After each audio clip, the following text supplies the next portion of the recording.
Hi everyone, welcome back to my YouTube channel. This is Smiley and I'm back again with another video. क्या आपने कभी किसी से पूछा है ये सड़क कहाँ जाती है? क्या आपने कभी किसी को ऐसा कहा है काश मैं अमीर होता? ऐसे ही कुछ सेंटेंसेस सीखने के लिए बने रहिए इस वीडियो के एंड तक और लास्ट में एक ऐसा धमाकेदार सेंटेंस देने वाली हूँ जो आप अक्सर यूज़ करते हो, बट उसका इंग्लिश में कैसे यूज़ करते हैं वो ज़रूर सुन के जाइएगा. So without further ado let's get started. Alright, so here are those sentences. The very first here is भगवान तुम्हारा भला करे. अक्सर आप किसी को ब्लेसिंग्स देने के लिए ये सेंटेंस यूज़ करते हो, भगवान तुम्हारा भला करे. इंग्लिश में हम इसको कैसे बोलेंगे? May God bless you. It's very common when we say may God bless you. तो ये इंग्लिश में आप ऐसे ही बोल सकते हो, हिंदी में इसको बोला जाता है कि भगवान तुम्हारा भला करे. सो नाउ ऑनवर्ड्स अगर कोई आपके पैर छूता है तो आप उसको बोल सकते हो मे गॉड ब्लेस यू.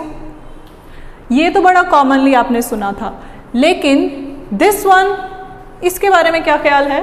भगवान तुम्हारा सत्यानाश करे. जब कोई हमारा भला नहीं करता, जब आप किसी को कर्स करते हो, श्राप देते हो या कुछ किसी ने आपका बुरा किया है तो आप भी उसको बदले में बोलते हो भगवान तेरा सत्यानाश करे.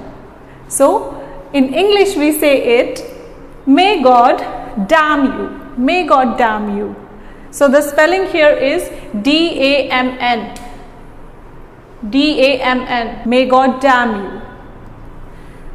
Let's move further. काश मैं अमीर होता. काश मैं अमीर होता. काश मेरे पास ये होता. काश मेरे पास BMW होती. इस तरीके के जितने भी सेंटेंसेस हैं उनके लिए हम वर्ड्स यूज़ करते हैं आई विश. I wish. बट क्योंकि ये एक ऐसी विश है जो पूरी नहीं हुई है तो उसको हम पास्ट में कंसिडर करते हैं. So I wish I were rich. I wish I were rich.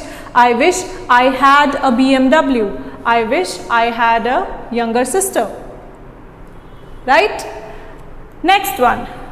भाड़ में जाओ तुम और भाड़ में जाए तुम्हारे दोस्त. ये आपने अक्सर सुना होगा किसी को कहते हुए भाड़ में जाओ तुम. अब भाड़ में जाओ तुम को इंग्लिश में बोला जाता है go to hell. Go to hell. But जब आप किसी थर्ड पर्सन के लिए यूज़ कर रहे हो, भाड़ में जाए वो, भाड़ में जाए उसके दोस्त, दैट मीन्स आप उसको डायरेक्टली फेस टू फेस नहीं बोल रहे हो. ये चीज़ आप किसी और पर्सन को उसके बारे में बोल रहे हो. तो इन दैट केस वहाँ हम गो वर्ब यूज़ ना करते हुए टू हेल बोलते हैं. भाड़ में जाओ तुम और भाड़ में जाए तुम्हारे दोस्त. To hell with you. To hell with you and to hell with your friends. To hell with you and to hell with your friends. Okay? मेरा सिर मत खाओ. कोई ऐसा पर्सन, कोई अनोइंग पर्सन होगा आपके सामने या जिसको आप ये बोल रहे हो कि मेरा सिर मत खाओ, मुझे तंग मत करो, मेरा दिमाग मत चाटो. इन सब एक्सप्रेशंस के लिए इंग्लिश में आप यूज़ कर सकते हो don't nag me. Don't nag me. और another sentence you can use is don't get on my nerves. Don't get on my nerves. Right? मुझे बख्श दो. इंडियन लोग अक्सर इस एक्सप्रेशन को बोलते टाइम हाथ जोड़ लेते हैं, मुझे बख्श दो, प्लीज़ मुझे बख्श दो. मतलब कि मेरा पीछा छोड़ दो, मुझे अकेला रहने दो. सो spare me. Spare me. और you can also say leave me alone. Leave me alone. Leave me alone आपने बहुत कॉमनली सुना होगा, but you can also use spare me. And next one here is क्या तुम मुझे 5 मिनट दे सकते हो? क्या तुम मुझे 5 मिनट दे सकते हो या तुम्हारे पास 5 मिनट है मेरे लिए? राइट? किसी से टाइम लेना हो तो हम ये एक्सप्रेशन यूज करते हैं. Can you spare me 5 minutes? Can you spare me 5 minutes? अगर आप इसको ऐसे बोलोगे do you have 5 minutes for me, that is also correct. But थोड़ा सा उसको फ्लुएंट इंग्लिश में या थोड़ा अच्छे तरीके से बोलने के लिए you can use spare me. अब देखो दोनों जगह पर स्पेयर मी वर्ड का मतलब चेंज हो रहा है. स्पेयर मी मुझे बख्श दो या मेरा पीछा छोड़ दो, और यहाँ पर स्पेयर मी का मतलब है कि टाइम निकालना, समय निकालना किसी चीज़ के लिए. Okay, so can you spare me 5 minutes? Alright. Another one here is, इसे कितनी देर लगेगी? इसे कितनी देर लगेगी? That means we are asking about the time. यहाँ पर भी टाइम के लिए था, ये भी टाइम के लिए है. कितनी देर, कितनी देर को हम इंग्लिश में बोलते हैं हाउ लॉन्ग. हाउ लॉन्ग मतलब कितना समय लगेगा इस चीज़ के लिए. इसे कितनी देर लगेगी, दैट मीन्स किसी एक चीज़ को रेफरेंस देते हुए बोला जा रहा है. फॉर एग्जाम्पल हम मदर से पूछते हैं खाने में कितनी देर लगेगी, राइट? तो यहाँ इट किसी चीज़ के लिए भी हो सकता है. How long will it take. How long will it take, इसे कितना समय लगेगा. How long will it take. How long will it take, right? Next one, किसी पर्सन को जब आप कहते हो तुम्हें कितनी देर लगेगी, तुम्हें कितना टाइम लगेगा, तुम्हें रेडी होने में कितना टाइम लगेगा. So you can use how long will you take. How long will you take, तुम्हें कितना टाइम लगेगा. आप ये किसी और के लिए भी पूछ सकते हो कि उसे यहाँ आने में कितना टाइम लगेगा. How long will he take to come here, right? And the next one here is again time से रिलेटेड ही है. तुम्हें इतनी देर क्यों लगती है, तुम्हें इतनी देर क्यों लगती है. यूजुअली ये सेंटेंस लेडीज़ को ज़्यादा सुनना पड़ता है. तुम्हें इतनी देर क्यों लगती है, स्पेशली जब आप किसी फंक्शन में जा रहे हो, किसी शादी में जा रहे हो, तो आपसे उम्मीद की जाती है कि आप जल्दी जल्दी रेडी हो जाओ. सो इन दैट केस हस्बैंड्स जो हैं वो अपनी वाइफ को अक्सर यही सेंटेंस बोलते हैं, यार तुझे इतनी देर क्यों लगती है, क्या करते हो तुम, इतना क्या तैयार होते हो कि तुम्हें इतनी देर लगती है. सो हम इस सेंटेंस को इंग्लिश में बोलेंगे why do you take so long. Why do you take so long, तुम्हें इतनी देर क्यों लगती है भाई, हम तो 2 मिनट में तैयार हो जाते हैं, तुम्हें इतनी देर क्यों लगती है. Why, why do you take so long. अब देखो कितनी देर और इतनी देर में डिफरेंस है. फॉर दिस चंक कितनी देर हमने यहाँ यूज किया हाउ लॉन्ग, बट इतनी देर के लिए हमने यूज किया सो लॉन्ग. दैट मीन्स हमने अपनी तरफ से आइडिया दे दिया. सो लॉन्ग का मतलब बहुत ज़्यादा टाइम लग रहा है.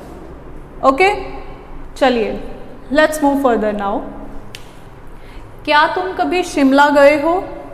क्या तुम कभी शिमला गए हो. ऐसे सेंटेंसेस जो हम किसी से कुछ कंफर्मेशन लेने के लिए पूछते हैं कि क्या उसने पहले कभी कुछ किया है, क्या आपने पहले कभी ऐसा किया है. तो इस तरीके के सेंटेंसेस का फॉर्मेशन ऐसे ही रहता है, इसी फॉर्म में. तो हम इसमें प्रेजेंट परफेक्ट टेंस यूज करते हैं. हैव यू एवर, क्या तुमने कभी या क्या तुम कभी. हैव यू एवर, यही चंक हम यूज करते हैं इसमें.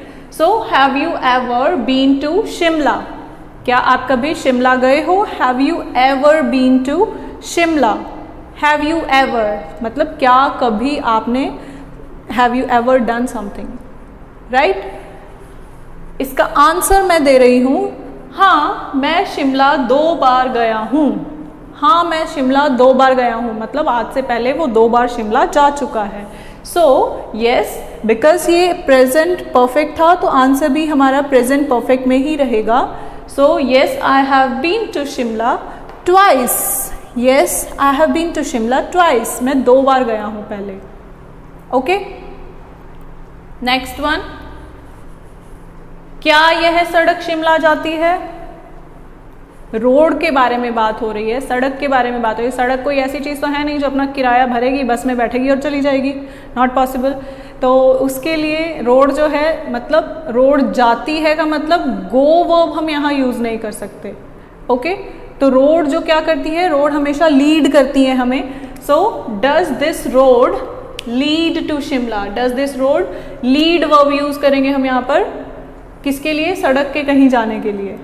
Okay, does this road lead to Shimla. Alright, another one. मुझे खुशी है तुम वापस आ गए. मुझे खुशी है तुम वापस आ गए. मुझे खुशी है, फिर next part of the sentence. 2 sentences को जोड़ के हमारा ये एक सेंटेंस फॉर्म हो रहा है. कैसे बनेगा ये, आई एम ग्लैड. मुझे खुशी है, आई am glad. I am glad that you have come back. I am glad that you have come back. 2 sentences थे अलग अलग, उनको कंबाइन करके हमने एक ही सेंटेंस में ले लिया। So I am glad that you have come back, आप वापस आ गए हो, राइट। मुझे वेब सीरीज़ देखने का शौक़ है। अक्सर कभी हमसे पूछा जाता है तुम्हें किस चीज़ का शौक़ है। मुझे बाइक चलाने का शौक़ है, मुझे वेब सीरीज़ देखने का शौक़ है, मुझे वीडियोस बनाने का शौक़ है, मुझे इंस्टाग्राम चलाने का शौक़ है। शौक़ है इन इंग्लिश कैसे बोला जाता है? शौक़ है किसी चीज़ का तो उसको हम बोलते हैं फॉन्ड ऑफ। Fond of. मुझे वेब सीरीज़ देखने का शौक़ है, आई am fond of watching web series. I am fond of watching web series. Fond of preposition हमेशा यही रहेगी, you can't change the preposition from here. Of है तो ऑफ ही रहेगा, ओके। नेक्स्ट वन, तुम्हें किस चीज़ का शौक़ है? हम क्वेश्चन पूछ रहे हैं सामने वाले बंदे से कि उसे किस चीज़ का शौक़ है। हमने अपना बता दिया, we are into web series, we are into a web series. Yes, आप ऐसे भी बोल सकते हो, I am into watching web series, I am fond of watching web series.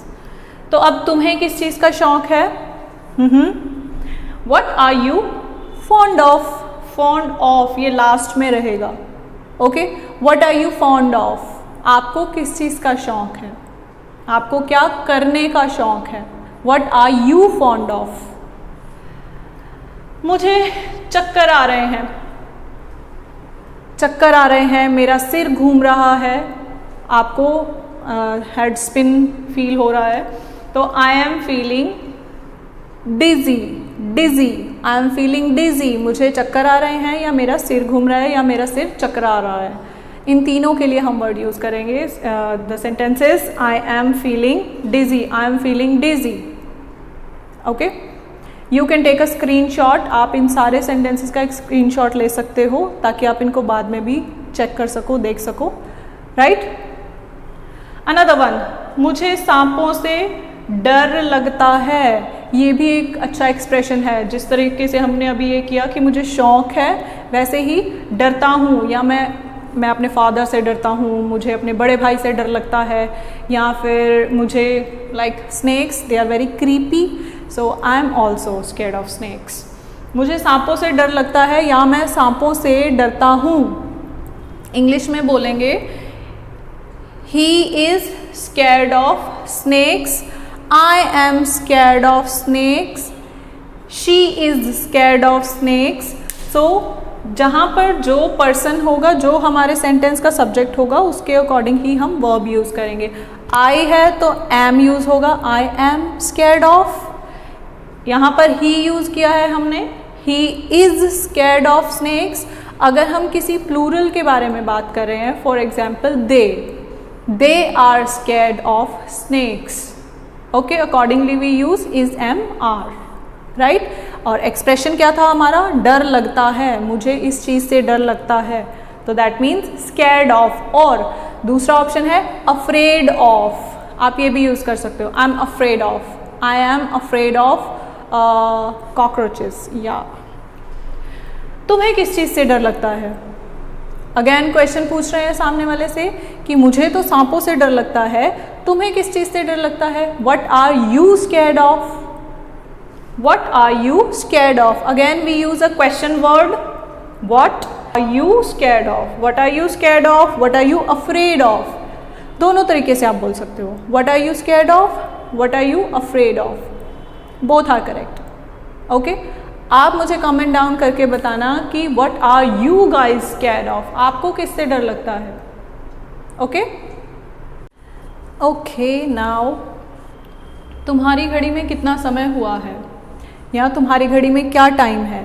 ये अक्सर हम एक दूसरे से पूछते हैं जस्ट टू कंफर्म, बट बहुत से लोगों को मैंने बोलते हुए सुना है what is the time in your watch, but actual correct sentence is what's the time by your watch. What's the time by your watch, not in your watch. घड़ी से क्या समय मिल रहा है आपको, वो आप बता रहे हो। What's the time by your watch.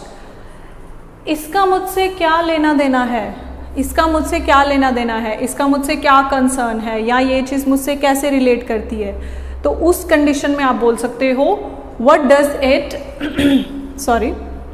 What does it have to do with me, how it is concern to me, तो उसको आप बोलोगे कि ये मेरे से कैसे लिंक करती है, या मेरा इससे इस बात से क्या लेना देना है, या मैं इसमें कैसे इन्वॉल्व हूँ.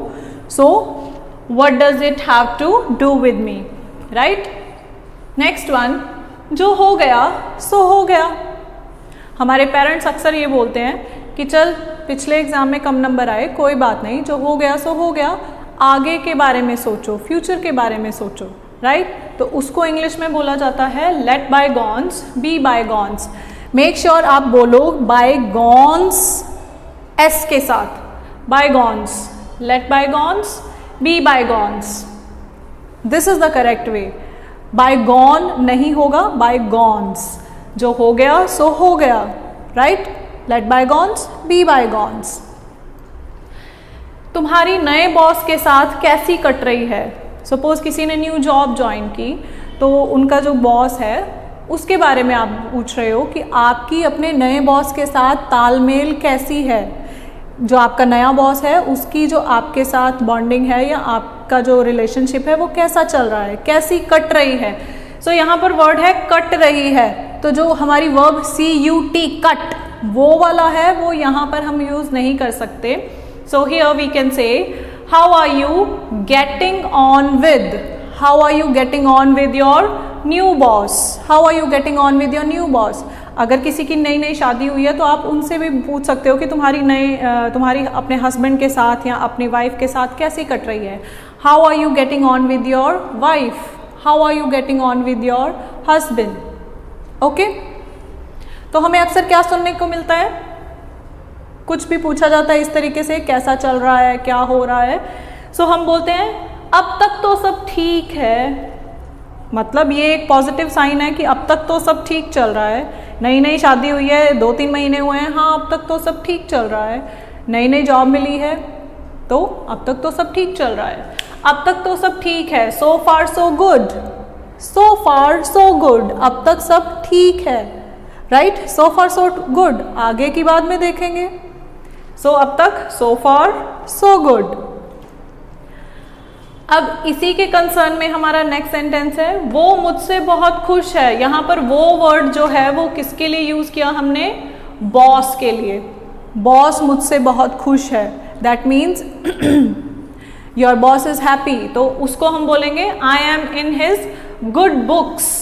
To be in someone's good books that means having a good impression on that person. उस पर्सन के साथ पर्सन के ऊपर अच्छा प्रभाव डालना. तो आप बोल सकते हो that you are in his good books. तो यहाँ वो पर्सन बोल रहा है कि मेरे बॉस के साथ अच्छी कट रही है, अब तक तो सब ठीक है और मेरा उसके ऊपर बहुत अच्छा प्रभाव है. तो that means I am in his good books, I am in his good books, right.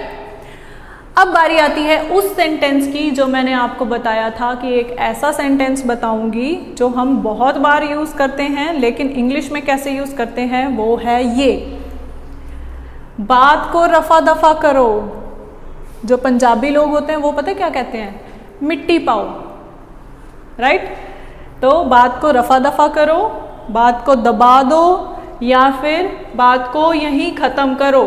That means English में क्या होगा, hush up, hush up this matter, hush up this matter. बात को यहीं ख़त्म कर दो, बात को यहीं दबा दो, बात को ख़त्म करो. एस गलते मिट्टी पाओ, राइट. तो इंग्लिश में हम इसे बोलते हैं hush up this matter, hush up this matter. Suppose कुछ अनफॉर्चुनेट होता है तो उसको हम बोलते हैं कि चल इस बात को गांठ बांध के मत रखो, इसको छोड़ दो, बस दफ़ा करो, इस बात को रफा दफा कर दो. सो इंग्लिश में बोला जाता है hush up this matter. Okay. So hush up this matter. So यही था हमारा वो वर्ड, वो सेंटेंस जो मैंने आपको बोनस के लिए रखा हुआ था आपके लिए. सो यही वीडियो थी हमारी कुछ ऐसे सेंटेंसेस के साथ जो आप डे टू डे लाइफ में बोलते हो, जो आप एक्सप्रेशंस की तरह यूज़ करते हो. तो इन्हीं सेंटेंसेस को आप डे बाय डे यूज़ कीजिए ताकि आपका एक अच्छा सा फ्लो बन जाए लैंग्वेज का. और मैं हमेशा कहती हूँ एक ही बात कि जो आपके पास लैंग्वेज ऑलरेडी है, चाहे आपके पास थोड़ी सी लैंग्वेज है, इंग्लिश के कुछ थोड़े से वर्ड्स हैं, उनको यूज़ करो ताकि आप कुछ और गेन कर सको. ऐसा नहीं सोचना चाहिए कि पहले मैं सारी इंग्लिश सीख लूँ और उसके बाद उसको यूज़ करना स्टार्ट करूँ।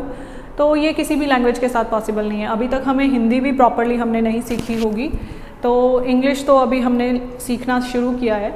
तो कभी ऐसा नेगेटिव नहीं सोचना चाहिए। तो जो आपके पास ऑलरेडी है, जितना आपके पास नॉलेज है एक लैंग्वेज का, उसको यूटिलाइज करो, उसको यूज़ करो, and then you will gain more knowledge. If you have any query related to today's video or any previous video, you can comment down below. Please like this video and subscribe to the channel and give it a like, and please share it with your friends also. Okay, now this is me, Smiley, signing off. Bye bye. Thanks for watching.